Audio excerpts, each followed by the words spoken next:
Prenez la somme de tous les intellectuels africains, ok, faites la somme des intellectuels du continent africain, ok, c'est dont on appelle les professeurs de qui tous les universitaires africains, prenez leur somme et comparez leurs apports concrets, ok, face aux défis du continent africain. Comparez leurs apports à ceux seulement d'Aliko Dangote seul, ok. Comparez ce qu'ont fait les intellectuels africains, des concrets face aux problèmes du continent africain, ok. Comparez leurs contributions tant sur les plans économiques, social, technologique, industriel. Comparer tout ce qu'ils ont eu à faire avec les apports concrets d'un seul homme appelé Aliko Dangote. Dès là, vous comprendrez clairement, facilement, sans même besoin d'une interprétation ou d'enseignement, qu'il n'y a pas d'intellectuel en Afrique. Parce que vous ne trouverez même pas la somme de tous les intellectuels africains. Vous ne trouverez pas ce qu'ils ont eu à concrétiser face aux problèmes qui nous gangrènent. Vous ne trouverez absolument rien. Alors, ce sont ces gens-là qu'on appelle des intellectuels. Ils ne le sont pas. Ok? Servez-vous seulement de cet exemple, cet unique exemple. Comparez les apports d'Aliko Dangote dans la vie des Africains aux apports des intellectuels africains. Il n'y a pas match. Ok, vous allez trouver des concrets de la part d'intellectuels africains face aux problèmes du continent africain. Il n'y a même pas, commençant dans les domaines scientifiques.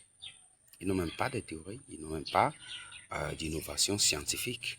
Ils n'ont pas apporté de choses comme Albert Einstein, de Galilée. Ok? Ces gens considérés d'intellectuels, d'intelligents, ailleurs, on y a apporté des preuves de leur intelligence dans la vie. Mais quelles sont les contributions concrètes des intellectuels africains? Alors, ce ne sont pas des intellectuels, ok? Ok? Et ça, je m'adresse particulièrement à la jeunesse. Des gens que vous trouvez des graves, qu'on a toujours vénérés gratuitement, alors que ce sont des gens qui n'ont apporté rien de concret face aux problèmes qui nous gangrènent. Parce que l'intelligence signifie être capable de trouver des solutions concrètes à ces problèmes.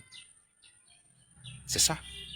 Alors si réellement, tous ces gens qu'on vénère des intelligents en Afrique, s'ils les étaient réellement, alors pourquoi on aurait le chômage? Pourquoi on aurait de la pauvreté en outrance? Pourquoi on aurait de la faim? Pourquoi on aurait des guerres par-ci par-là? Ces gens auraient apporté des solutions à chaque problème qui nous gangrène, mais ils n'ont rien apporté. C'est cela qui prouve qu'ils ne sont pas intelligents. Ce sont des alphabétisés. Alors, vous aussi, jeunes qui me suivez, vous devez faire beaucoup d'attention pour ne pas vous casser dans la recherche des connaissances théoriques qui n'ont rien apporté dans la vie des Africains depuis la création du monde. Vous devez être très prudent. Ok? Sinon, vous serez demain aussi compté parmi les intellectuels théoriques, les intellectuels sans apport.